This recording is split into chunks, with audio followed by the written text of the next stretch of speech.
17절까지인데 우리 똑같이 한 목소리로 읽으시면 더 좋을 것 같습니다.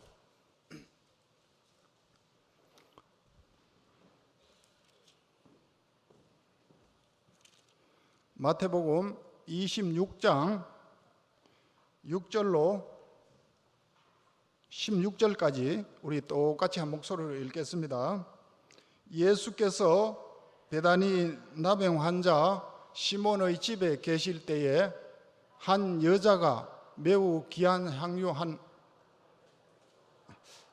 다시 그 목소리가 적습니다. 똑같이 한 목소리로 다시 읽겠습니다. 6절 다시 읽겠습니다. 합독으로.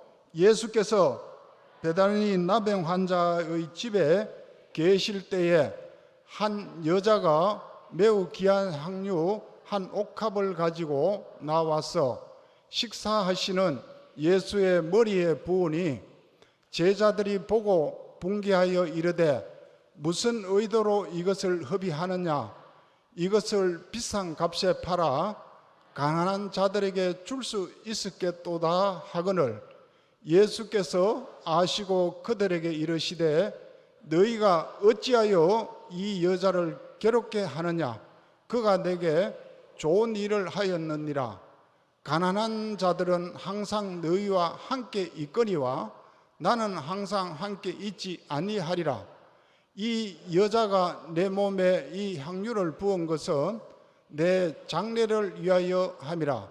내가 진실로 너희에게 이르노니 온 천하에 어디든지 이 복음이 전파되는 곳에는 이 여자가 행한 일도 말하여 그를 기억하리라 하시느니라.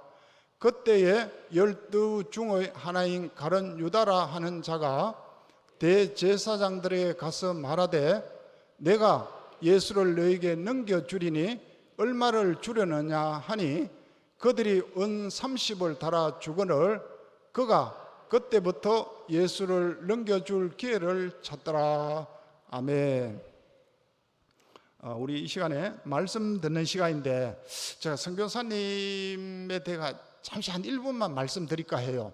왜냐하면 우리가 기도를 구체적으로 좀 이래 하려고 하면은 우리 교회에 22년 전 이후에 오신 분들은 선교사님은 잘 모를 수 있겠다는 생각에서 이 말씀을 드리는데 22년 전에 강동교회에서 파송을 받았는데 그 당시 처음에 22년 전에 파송받을 때는 터키로 파송을 받아서 거기서 8년간 사역을 하시고 그래서 당에서 터키에는 좀 이렇게 좀 뭐라 그럴까요? 선교회 하시는 데에 신상의 어려움도 있고 여러 가지 그 지역에서는 여러 가지 어려움이 있겠다 이래 판단해서 당에서 그런 선교지를 옮기자 이래서 태국으로 옮겼습니다. 태국으로 옮겨서 지금 현재 14년째 이렇게 기도하고 있는데 제가 한 4년 전인가요? 태국에 이래 한 가봤을 때보다도 이번에 선교사님이 교회 짓는다고 살이 너무 많이 빠지신 것 같아요. 그래서 교회 혼신의 힘을 다해서 우리 그 국내에서도 교회를 지으면 참 많이 힘들지 않습니까? 그것도 비용을 아끼기 위해서 직영으로 했습니다.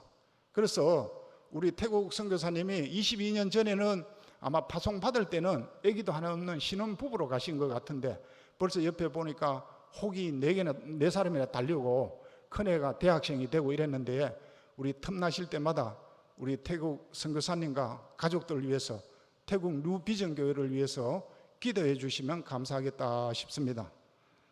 우리 이 시간에 우리 선교사님 건축보고 및 선교보고를 해 주실 텐데 오늘 말씀을 거룩한 협이라고 이렇게 말씀을 제목을 가지고 전해 주실 텐데 귀한 은혜의 시간이 되시기를 바랍니다.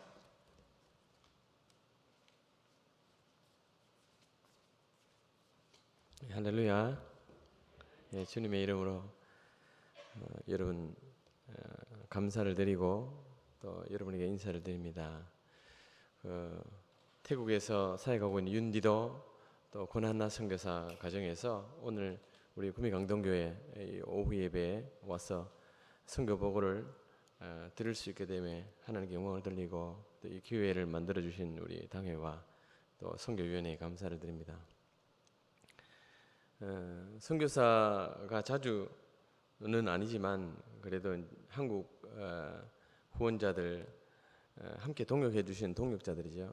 소통을 잘 하면서 또 선교를 해 나가야 되기 때문에 자주 그렇게 보고의 기회를 가져야 되는데 그러하지 못함에 있습니다. 제가 2019년에 저희 아이가 몸이 좋지 않아서 병원에 꼭 와야 될 일이 있어 그때 왔을 때 지금부터 이제 만 3년 전이 됩니다. 4년째인데 그때 한번 보고를 드렸고 코로나 기간 동안 이제 선교지를 비울 수 없어서 선교지에 있다가 이제야 나오게 되었습니다.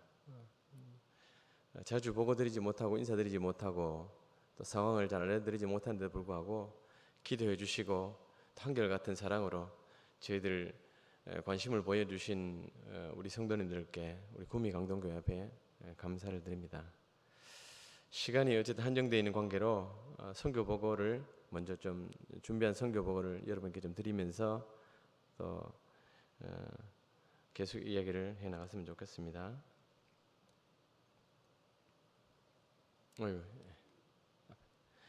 제가 2001년에 저희 부부가 터키로 파송을 받았습니다. 그때는 저희가 이슬람권 선교를 하겠다고 터키로 가겠다고 해서 우리 장로님들 지금 다 이미 은퇴 장로님, 원로 장로님 되시고 또 살아계신 분이 몇 분 안 되지만 그때 장로님들이 저희를 믿으시고 신뢰해 주셔서 터키 땅이 어딘지도 모르면서도 그때 인천공항이 없을 때입니다. 김포공항에서 저희가 출발을 해서 그렇게 터키로 갔었는데 그렇게 신혼으로 결혼하자마자 우리 구미 강동교회 파송을 받아서 2001년에 터키에 갔다가 또 교회의 염려와 사랑과 또 관심 또 교회가 함께 선교했으면 좋겠습니다. 선교사님 그 열정을 알고 이슬람권에 그렇게 수고하시는 줄 알지만 너무 위험하고 멀고 또 교회도 이제 많이 컸으니까 같이 선교하고 싶습니다 하는 그런 말씀을 주시고 또 저희도 함께 기도하면서 결국에 2012년에 하나님께서 저희에게도 교회를 따라서 그렇게 선교지를 동남아시아로 옮길 것들을 말씀해 주셔서 2012년 10월에 태국에 도착했습니다. 지금 말하면 딱 만 10년이 됩니다. 올해가 2022년이잖아요. 그때 아이들 나이가 막내가 2살이고 그 다음 4살, 7살, 10살 그렇습니다. 다 4명은 다 선교지에서 태어난 애들입니다. 어쨌든 태국으로 갔을 때 제가 그 첫날 찍은 사진입니다. 저희 겉모습도 많이 바뀌었죠. 물론 집사님 장로님들도 많이 바뀌었습니다. 자, 그리고 저희도 이제 애들도 학교를 유치원 뭐 2살이니까 거의 타가서 보내는 거죠. 보내고 4살짜리도 그렇게 태국에 애들 속에 그렇게 보내고 위에 7살, 10살짜리는 일반 초등학교 들어가서 학교 가고 이제 그런 저희는 이제 애들 학교 보내놓고 이제 태국의 삶을 다시 시작했는데요. 아침마다 저희 가족은 새벽 기도는 아니지만 6시에 일어나서 매일 아침 경건회를 짧게 예배를 드리고 그렇게 해서 매일 하루를 시작합니다. 저희도 이제 2012년에 태국에 왔을 때 교회가 선교지를 터키에서 태국으로 옮겨달라고 할 때 그 하나님의 응답이 저희한테도 오는 게 문제지 뭐 옮기는 건 큰 문제가 아니었어요. 왜냐하면 터키에서 30대 때 생활해 보니까 외국 생활이 적응이 잘 되고 선교하는데도 또 어려움이 없고 해서 그런데 막상 태국으로 옮겨 보니까요. 터키어는 저희가 30대 머리가 좀 더 잘 돌아갈 때 그때 이제 공부를 해서 또 터키어가 또 한국하고 문법이 똑같아서 어렵지 않았는데 2012년에 태국에 와서 태국어를 배우는데 굉장히 어렵더라고요. 태국어는 문법도 영어식이라서 굉장히 반대고 글자 자체도 이렇게 꼬불한 글자 완전히 그냥 처음 보는 글자고요. 또 우리나라 말에는 없는 억양이 있습니다. 억양을 딱 맞춰가지고 이야기를 해야만 말을 해야만 사람들이 말을 알아듣지 억양을 정확하게 경상도 사람이 서울 말하는 것처럼 말하면 하나도 못 알아듣습니다. 억양을 하나도 안 지키고 말하면요. 태국 말은 그렇습니다. 그래서 2012년에 가서 1, 2년만 공부하면 저는 태국어 잘할 줄 알았습니다. 왜냐하면 터키어도 1, 2년 공부하면 터키어를 편하게 잘했거든요. 그런데 막상 해보니까 1, 2년 가지고는 뭐 어림도 없는 일이었고, 지금까지도 계속해서 태국어는 저희 한국말하고 너무 달라서 계속해서 공부하고 하고 있습니다. 그렇게 태국어를 뭐 한 4, 5년 정도 계속해서 공부하고 겨우 설교하고 교회 개척할 수 있는 그런 단계에 이르렀습니다. 이건 저만 어려운 게 아니고 태국에서 선교하는 대부분의 한국 선교사님들은 이 언어의 장벽을 넘지 못해서 교회 개척을 하지 못합니다. 교회 개척이라는 것은 그냥 돈으로 하는 것이 아니고 직접 성도들하고 맞부딪혀서 설교하고 성경 공부하고 신방하고 상담하고 삶으로 들어가야 되는 거기 때문에 언어를 뭐 엄청 잘하고 못하고를 떠나서 이 언어의 한계를 느끼면 도저히 못하는 건데, 그러기 위해서 저희도 4년, 5년 아니 지금 10년 지금까지도 계속해서 태국어를 공부하고 있는 중에 있는데요. 어쨌든 아이들을 보내놓고 3년은 꼬박 월요일부터 금요일까지 꼬박 태국어만 그렇게 공부를 해도 부족함이 있었습니다. 그렇게 준비를 했었고요. 그리고 태국어에 2012년 가서부터 지금까지 저희는 오직 태국 교회만 갔습니다. 태국 교회만. 빨리 태국어가 돼야 되니까, 빨리 태국 사람들 이해해야 되니까. 거기에 태국에는 한국하고 가깝기 때문에 한인 교회가 꽤 있습니다. 교민들이 다니는 교회들이 한국말로 예배드리는 교회들이 있어요. 저희는 20년 동안 단 한 번도 한인 교회를 가보지는 못했습니다. 터키 있을 때는 오직 터키 지하교회 현지교회만 가고, 태국 있을 때는 태국 현지교회만 그렇게 가서 태국 사람을 배우고 태국 언어 배우고 태국에 적응하려고 발버둥 쳤습니다. 저희 아이들이 한국에 이렇게 예배 와가지고 굉장히 낯설어합니다. 왜냐하면 형식이 굉장히 많이 다르고 교회 예배당 의자부터 해서 너무 수준이 차이가 나니까 말입니다. 성경학교든지 수련회든지 단 한 번도 우리 애들이 한국 애들이 가는데 한 번도 가보지 못했습니다. 그런 건 전혀 문제가 되지 않습니다. 빨리 태국으로만 들어갈 수 있고 빨리 태국어를 배울 수 있고 빨리 성경할 수 있으면 되기 때문에 저희 애들이나 저든지 계속해서 그렇게 태국으로 그렇게 들어갔습니다. 그래서 태국 현지인 교회 다니면서 현지인들하고 말을 못해도 거기서 설교 듣고 있고, 말을 못해도 그 자리를 지키고 있고, 말을 못해도 모든 모임에 참석하고, 그냥 여기 외국인 노동자 태국 사람이 앉아가지고 말을 모르는데 계속 앉아있다 해보십시오. 태국 사람들이 저희를 보고 신기하는 겁니다. 다른 선교사들은 한인교회도 가고 영어 하는데도 예배도 가는데 저희는 무조건 하고 오후 늦게까지 계속해서 그 자리를 지키고 앉아있으니까 신기했다고 그렇게 이야기를 합니다. 현지인들이요. 그런데 그렇게 하는 것밖에 방법이 없었기 때문에 태국 현지로 들어가기 위해서 그렇게 현지인 교회 안에서 계속해서 생활을 했습니다. 그리고 방학이든지 시간이 나면 애들 차에 태우고 각 지방을 다니면서 태국 배우려고 그렇게 애를 썼습니다. 그래서 2007년에 태국에 간 지 5년 만에 교회 개척을 본격적으로 시작했습니다. 물론 교회 개척할 때 아무 저희를 함께 교회 개척을 같이 돕거나 해주려고 하는 사람은 아무도 없죠. 저희 가족 밖에 없었고, 저 상가 4m 폭 정도 되는 요 반 정도 되겠습니다. 폭 정도 되는 건 상가를 얻어서 그렇게 해서 한국에 예전에 20년, 30년 전에 말입니다. 교회 개척 예전에 상가에 그래 하듯이 그렇게 했습니다. 그렇게 시작했고요. 교회 개척 시작하면서 동네에는 불교인이 100명이면 95명이 불교인이지 않습니까? 동네에는 학습센터라고 또 교회라는 간판 옆에 붙여가지고 피아노도 가르치고 영어도 가르치고 이렇게 하면서 동네 주민들 속으로 그렇게 들어갔습니다. 우리 집사람이 잘 못하지만 피아노 가르치고 또 외국인 선생님 모셔다가 토요일 주일날 영어 가르치고 무료로 그렇게 동네 주민들한테 하면서 이거 교회가 뭔지는 잘 모르지만 좀 필요하고 좋은 데구나 하는 의식을 심어주기 위해서 그렇게 처음에 주민들 속으로 동네로 들어갔습니다. 그렇게 하고 교회 개척을 했는데 처음에는 아이들밖에 오지 않죠. 그렇게 해서 아이들 데리고 그렇게 이제 예배하고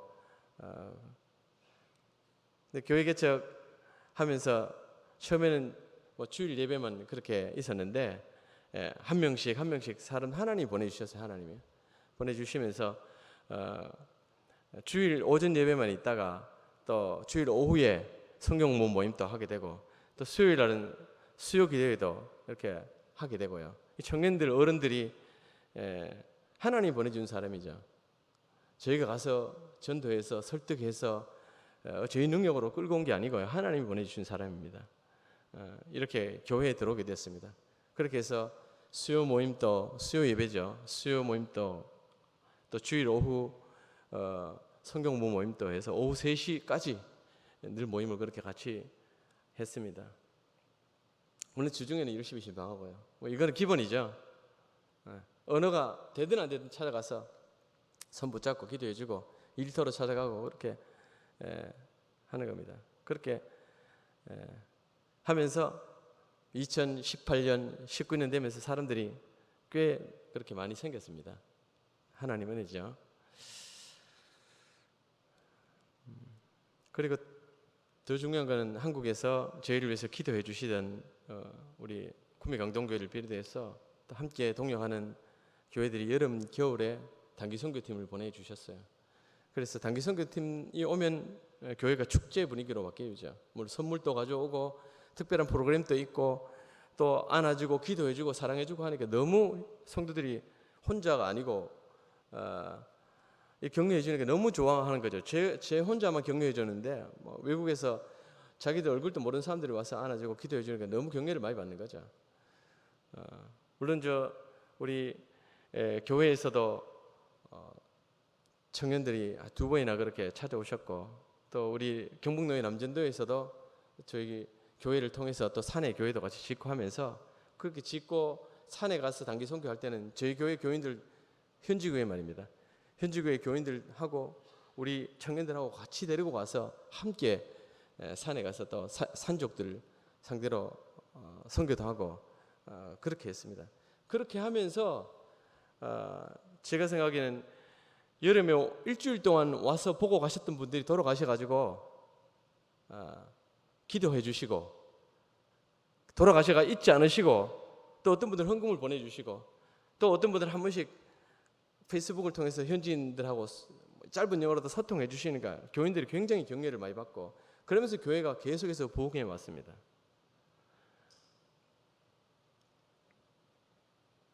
(2019년이) 되니까 교인들이 굉장히 많아졌습니다. 저희 가족 6명이 시작했는데 뭐 6명을 포함해서 10명, 20명, 30명, 40명까지 태국에 여러분 아시는 선교사님들이 있다면 한번 물어보십시오. 쉽지 않은 곳입니다. 정말로 190년 선교 역사입니다. 그런데 교회가 전부 작은 교회들만 있습니다. 부흥이 일어나지 않습니다. 뭔가 문제가 있는 거죠. 자라나지 않는다면 밥은 먹는데 나이는 들었는데 성장하지 않고 자라나지 않는다면 그 뭔가 문제가 있는 거죠. 몸에 이상이 있는 거죠. 태국 교회가 그런 문제가 사실 있는 그런 교회입니다. 우리 한국 교회는 뭐 굉장히 빨리 큰 교회라고요. 그런데 어쨌든 놀랍게도 하나님 은혜죠. 놀랍게도 저희 여러분 기도해 주시던 또 제가 섬기는 이 뉴비전 교회 굉장히 빨리 그렇게 성장해 왔습니다. 부흥도 꿈꾸게 되고요. 이게 2019년 정도 그때 제가 저희 아이 병원 문제 때문에 왔었고 50명을 위해서 기도해 주십시오. 50명. 이제 내년이면 50명이 올해 12월까지 50명 됐으면 좋겠습니다. 라고 그렇게 선교 보고할 때마다 부탁을 드렸고 그렇게 50명을 두고 기도했었습니다. 그리고 진짜 2019년 말에 50명이 됐습니다. 근데 2020년 초에 코로나 터졌죠. 코로나 터졌는데요. 그래가지고 굉장히 어렵게 됐죠. 이거는 뭐 태국 교회뿐만 아니라 한국 교회를 물론 전 세계 교회가 동일하게 어떤 이 코로나의 고통 가운데 놓이게 되었고 정상적인 모임, 정상적인 신앙생활, 정상적인 활동을 할 수 없는 지경에 그렇게 지금까지 놓여 이르게 된 거죠. 그래서 저희가 한 50명 정도가 되면서 인원이 느는 데가 아니고 하나님 이 50명 정도 불러주셨는데 이 사람들을 붙잡고 제가 하나님의 군사로 하나님의 사람으로 온전한 하나님의 원하는 그런 역할을 하는 교회로 세워야 되겠습니다 해서 그 전에 제자훈련 2019년 9월 달부터 제자훈련을 시작했습니다. 돌아가서 이렇게 선교 보고 마치고 돌아가서 말입니다. 한 명, 제가 한 사람 남자애 하나 잡고 집사람이 여자애 하나 잡고 그렇게 해서 2달, 석 달 동안 1대1로 만나서 매일 성경부를 해요. 매주 성경부를 했어요. 매주. 그 친구가 끝나고 나면 또 다른 친구를 잡고 또 성경부를 하고 또 성경부를 하고 해서 한 30여 명 정도는 저희 교회 코로나 시기를 지나면서까지 말입니다. 이때 시작해서 코로나가 엄습해가지고 그룹으로 예배로 이렇게 못 모일 때 마스크 끼고 1대1로 만나서 계속해서 성경부를 했습니다. 그렇게 해서 성경부를 하면서 교인들 한 사람 한 사람을 깊이 알아가고 말씀으로 세워가고 그 코로나 기간에 뭐 만나지 마라 해도 어쨌든 간에 저희 집에서 만나고 또 그 집에서 만나고 교회에서 만나고 이렇게 1대1로 만나서 그렇게 공부를 해왔습니다. 물론 코로나 때문에 성도들의 직장을 대부분 잃어버리고 어떤 사람은 산으로 돌아가 버리고 또 어떤 사람은 코로나에 걸리기도 하고 해서 걸리면은 2주 아니 한 달 동안 거의 직장을 못 나가는 거죠. 2주 정도는 치료를 받아야 되고 직장에서 거의 더 오지 말라고 하니까 한 달 정도는 그러면 매일매일 일해서 먹고 사는 사람들이 먹을 것이 없으니까 저희들이 우리 교회에서도 그 식당에서 뭐 식사 안 한다고 이런 재정이 남았습니다 하면서 선교사님은 저희한테 수십만 원을 보내줬습니다. 우리 구미 강동교회에서요. 또 어떤 분들이 제가 이렇게 구호품을 만들어 가지고 계란이든지 기름이든지 라면이든지 만들어 가지고 매주 토요일 방문해 가지고 성도들 방문해 가지고 하는 거 보면서 또 헌금을 보내주시기도 해요. 초기에 많이 보내셨어요. 초기에. 그래서 매주 성도들을 찾아가서 그렇게 해서 격려하고 손잡고 기도해주고 그렇게 1대1로 몸으로 뛰는 뭐 이렇게 말씀으로 예배당에서 선교할 수 있는 사역할 수 있는 현장이 아니라서 집에 찾아가서 개별로 몸으로 뛰면서 그렇게 해서 매주 만나죠. 매일 만나죠. 또 매일 성경부하고 매주 찾아가서 이렇게 구호품을 전하고 이렇게 삶으로 그렇게 지금까지 말입니다. 지금까지 올해 들어서 이제 저희도 정상적으로 예배를 드리긴 합니다만 지금까지 그냥 몸으로 선교하는 겁니다. 몸으로요. 다른 방법이 없습니다. 선교사가 사역하는 교회, 태국 교회도 있거든요. 그 오는 사람들이 그 지역에서 아주 뭐 뭔가를 가지고 또 능력이 있거나 힘 있는 사람은 선교사에게 오지 않습니다. 그 상가에 조그만한 곳에서 예배드리는데 오지 않습니다. 보암직한 교회, 큰 교회 가죠. 그래서 저희 교회에 오는 사람들은 제가 20명, 30명, 40명 막 이렇게 오니까 너무 좋아했는데 성도들 삶 속에 깊이 들어가서 만나서 성경 공부하면서 또 신방하면서 매일 만나면서 코로나 속 보니까 너무 어려운 사람들만 오는 거예요. 삶이 너무 힘든 사람들만 오는 거예요. 그리고 한 3분의 1 이상이 글자를 모릅니다. 저희 교회 성도들이요. 초등학교도 나오지 않은 사람들이 대부분이에요. 그래서 이런 사람들 앞에 제가 제자 훈련하다 보니 책 가지고 성경 공부 책 가지고 성경 가지고 해야 되잖아요. 그런데 어떤 분들은 책을 못 읽으니까 말입니다. 그래서 그 사람들한테 글자를 가르쳐주 어떻게 하면 글자 가르쳐주면서 성경을 해야 되나. 근데 나이가 이미 40, 50 된 사람이 새로 글자를 배워가지고 성경을 그렇게 공부를 하기가 어려워요. 설교를 제가 PPT를 매번 설교할 때마다 주일 학생들도 같이 했기 때문에 이렇게 PPT로 준비해서 설교를 해도 이게 학교를 한 번도 가보지 않고 책을 한 번도 읽어보지 않은 사람들은 책을 읽어보고 고등교육 받은 사람들이 한테 하는 수준으로 설교하는 면은 하나도 못 알아듣습니다. 사실 잘 못 알아들어요. 거예요. 물론 예수님 하나님 알지요. 그 은혜를 알지요. 그러나 구체적인 것을 잘 몰라요. 그럼 어떻게 해야 되느냐? 그러니까 뭐 글 모르는 사람들, 지식 없는 사람들은 저희 삶이 선교사의 삶이 성경책이 돼야 되고 사랑해라 뭐 이렇게 성경을 이렇게 들고 읽기 전에 제가 사랑해야 되고 몸으로 보여줘야 되는 선교를 해야 되는 거죠. 그렇게 안고 그렇게 선교하면서 지금까지 그렇게 해왔습니다. 할 수 있는 대로 최선을 다해서 말입니다. 어쨌든 하나님 은혜로 코로나 시기에 말입니다. 작년이죠. 작년 2월인데요. 하나님이 우리 동네에 아주 저희한테 적당한 100여 평 정도 되는 땅을 보여주셨고, 그 땅을 보고 하나님의 응답으로 받고 기도하고, 근데 제가 건축을 해보니까 100여 평이 작은 땅이 아닌 것 같아요.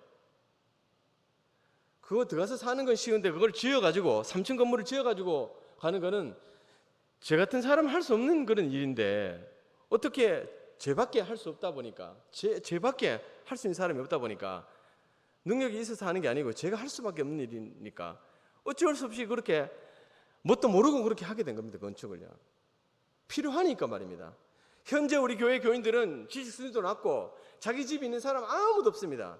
근데 이 사람들한테 3층 건물로 이렇게 갖다 바치고 이 사람들이 사는 게 그게 필요한 게 아니고요. 현재 사람이 아니고 이 지역에 사는, 이 지역에 복음을 들어야 하는 사람들, 앞으로 10년, 앞으로 30년, 앞으로 50년, 앞으로 100년을 위한, 이 지역을 위한 교회가, 지역에 저런 동네에 있어도 교회는 하나도 없거든요.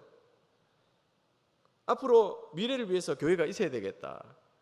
그래서 우리 교인들이 아무도 집이 없지만 제가 어떻게 교회를 3층짜리 필요한 것 같은데 지으면 좋겠냐, 사무실을 어떻게 하면 좋겠고 예배당을 어떻게 하면 좋겠냐 하니까 교인들이 아무도 답을 못해요. 왜냐하면 자기 집도 없는데, 자기 집도 한번 설계 뭐 해봤는데 어떻게 교회에 설계하겠습니까? 조언을 하라고 해도 아무도 조언을 못해요. 경험이 전혀 없으니까 말입니다.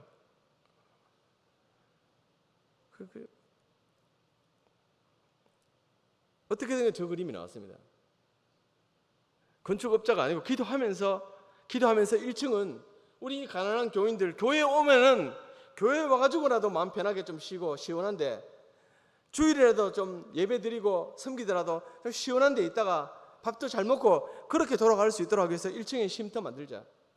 2층에는 방을 6개 넣어가지고 우리 교회 청년들, 일하러 온 청년들 전부 자취방에 더운데 사는데, 그 청년들 교회 훈련 받기를 원하고 교회 섬기기를 원하는 청년들, 직장 다니면서도 그렇게 하기 원하는 청년들 학사를 넣자. 한국에서 단기 선교팀 오면은 잘 수 있는 방을 넣자. 이렇게 해서 방을 6개를 2층에 넣었습니다. 그리고 3층에는 예배하는 공간이요. 현재 인원은 예배 드릴 때 30, 40명 정도밖에 안 모이지만 100여 명 들어와서 넉넉하게 예배 드릴 수 있는 공간을 만들자 해서 하니까 저 건물이 남았습니다.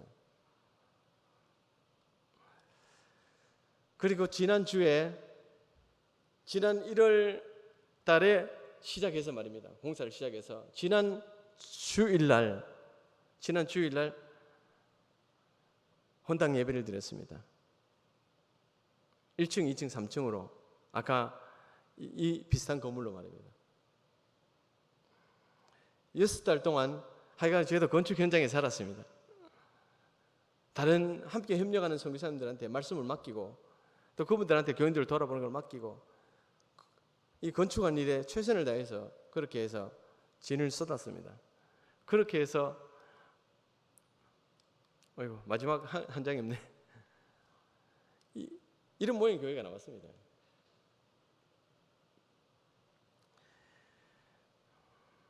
시간이 한 5분밖에 남지 않았기 때문에 여러분 오늘 읽은 성경 본문 말씀하고 좀 연결해서 마무리를 하려고 합니다. 오늘 본문의 말씀에 보면 7 귀신 들렸다가 예수님으로부터 나음을 받고 구원을 얻은 막달라 마리아가 예수님이 십자가에 달리기 일주일 전에 시몬의 집에 가 있을 때 그 마리아가 찾아가서 예수님 발 앞에 향유 옥합을 깨뜨립니다. 그 향유 옥합은 너무 비싼 겁니다. 1,000만 원, 2,000만 원 정도 하는 향수예요. 이거 자체가 1,000만 원, 2,000만 원짜리 가지고 있는 것 자체가 사치죠. 어찌 보면 모르겠습니다. 얼마나 부자인지 몰라도.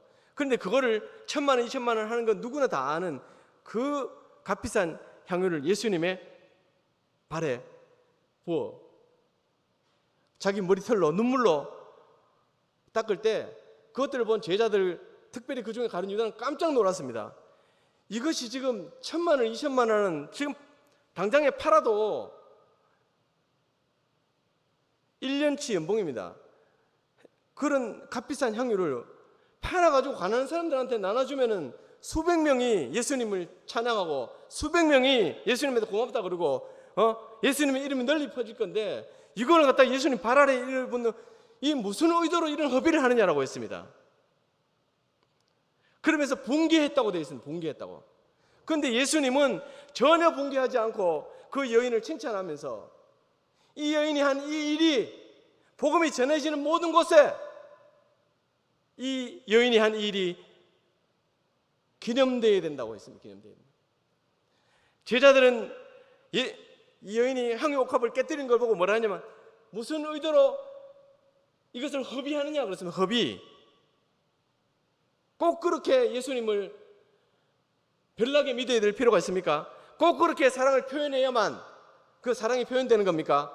꼭 그렇게 선교사라고 가야 가서 복음을 전해야 되고, 꼭 그렇게 선교지 건축하는데 1,000만 원, 500만 원, 정말 제가 여기서 이야기를 하면 깜짝 놀랄 그런 헌금 액수가 깜짝 놀라는 게 아니고요. 그 사연이 기가 막힌 그런, 도무지 믿지 않는 신랑은 이해 못하고 믿는 성도들 옆에 있는 분들도 이야기해도 이해 못할 그런 헌신을 하는 분들이 있다는 것입니다.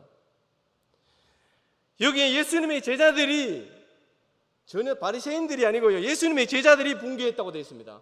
왜, 무슨 의도로 허비하느냐? 허비라 그랬습니다. 그러나 예수님은 마리아가 향유 옥합을 깨뜨린 것을 허비라고 이야기하지 않았습니다. 예수님은 그것을 사랑으로 받았습니다. 사랑이요. 허비가 아니고 사랑입니다. 사랑. 그 여인은 허비를 한 것이 아니고 사랑을 표현한 겁니다. 부모가 자식을 위해서 눈물을 흘리는 거, 자식을 위해서 가장 자기 먹고 싶은 걸 아껴가지고 자식의 용돈을 대주는 것, 그것들을 누가 그걸 뭐 허비라 그럽니까? 그것을 사랑이라 그러죠. 허비라고 하지 않습니다. 그거를. 우리는 그것들을 받을 때 돈으로 받지 않아요. 계산하지 않아요. 그런데 제자들은 몇 데나리온인가 하면서 300데나리온을 계산했습니다. 이것이 얼마나 큰 돈인데 꼭 이렇게만 해야 되느냐? 제자들의 말이 하나도 틀린 것이 없습니다. 300데나리온 맞고 그걸 팔아가지고 수많은 사람들 구제할 수 있습니다. 그러나 그 돈으로 교회의 다른 일들 좋은 거 많이 할 수 있어요. 그러나 때로는 말입니다. 때로는 예수님한테 이것이 허비로 보일지라도 예수님을 위해서 깨뜨려서 드려야 할 그럴 때가 온다는 겁니다. 그럴 일이 있다는 겁니다. 그럴 사람이 있다는 겁니다. 양화진에, 제가 선교사가 되기 전에, 헌신하기 전에 양화진이라고 하는 책을 읽었어요.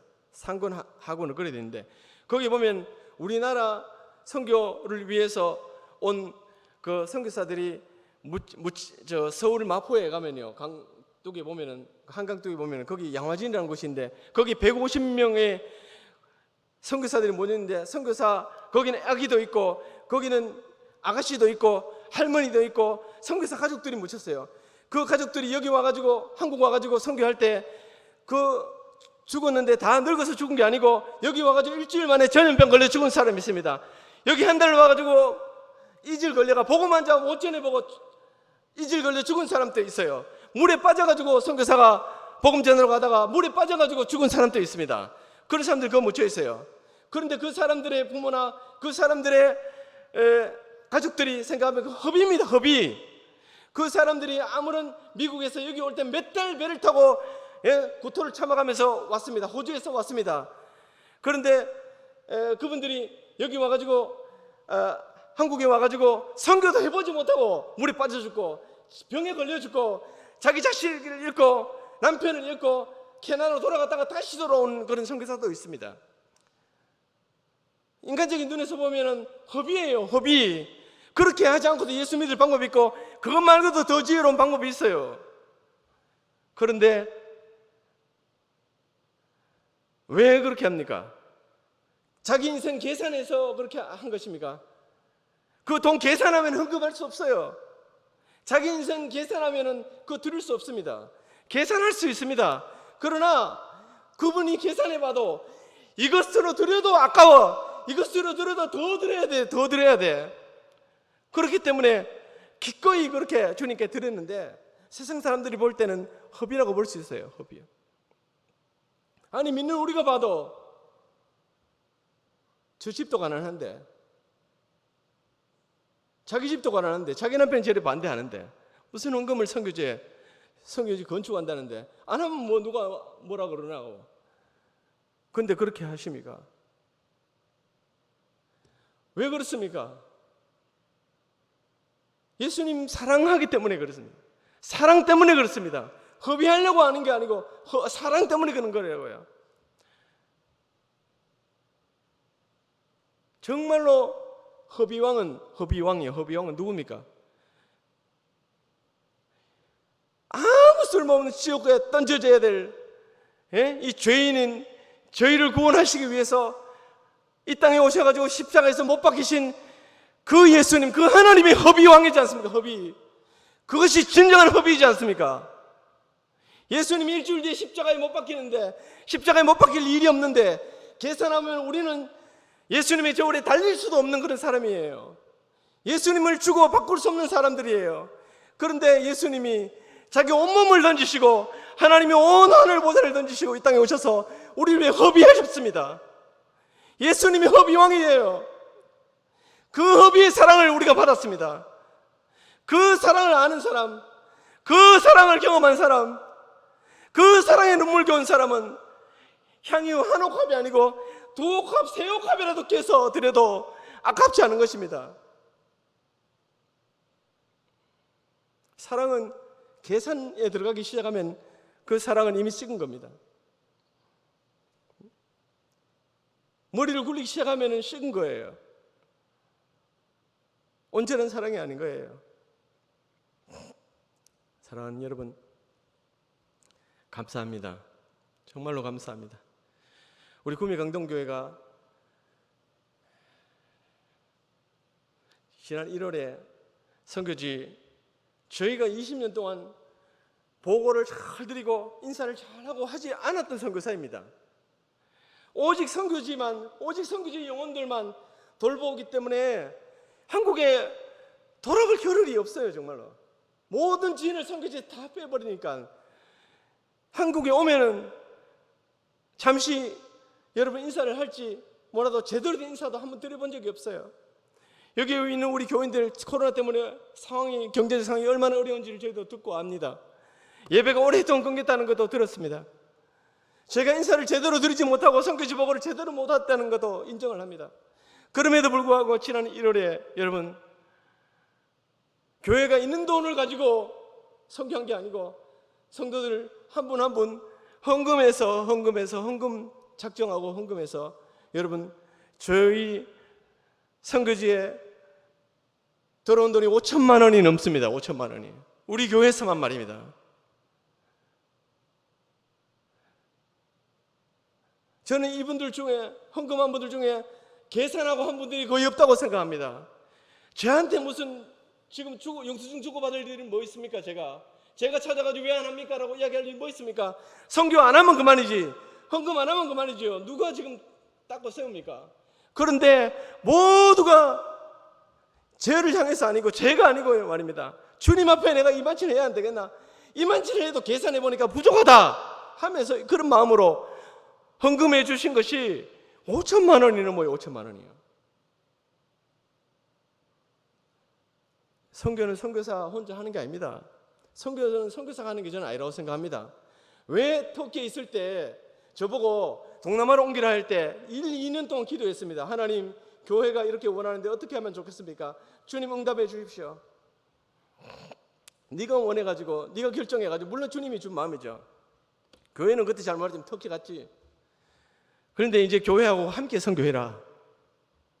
교회하고 보조 맞춰가지고 선교해라. 함께 성도들이 함께 동참하는 선교해라. 혼자 하면 외롭고 혼자 하면 힘들고 혼자 하면 능력이 없다. 네 혼자 선교하냐? 이 음성을 제가 들었어요. 그래서 순종해서 태국으로 왔고, 여러분 제가 분에 넘치는 하나님의 은혜 가운데 지금까지 4명의 아이들을 데리고 태국에서 잘 살고 있습니다. 이 모든 것들, 사역도 여러분 5년 만에 그 앞으로 어떻게 될지 몰라요. 그러나 지금까지 은혜가 너무 크다는 겁니다. 5년 만에 교인들이 40-50명이 되고 이렇게 3층 건물을 세울 수 있는 이런 기회를 가진 선교사가 몇이 되겠습니까? 이 모든 것이 제 능력이 아니고 저를 위해서 기도해 주시고 저를 위해서 울어주시고 저를 위해서 함께 해주시는 우리 교회가 있기 때문에 이 일이 가능하다고 생각합니다. 모든 것이 주님의 은혜라고 생각합니다. 모든 것이 성도님들의 사랑에 기인했다고 생각합니다. 그래서 모든 영광을 주님께 돌리고 또 이 기쁨을, 이 감사를 여러분에게 좀 호개 속에서 드리고 싶습니다. 감사합니다.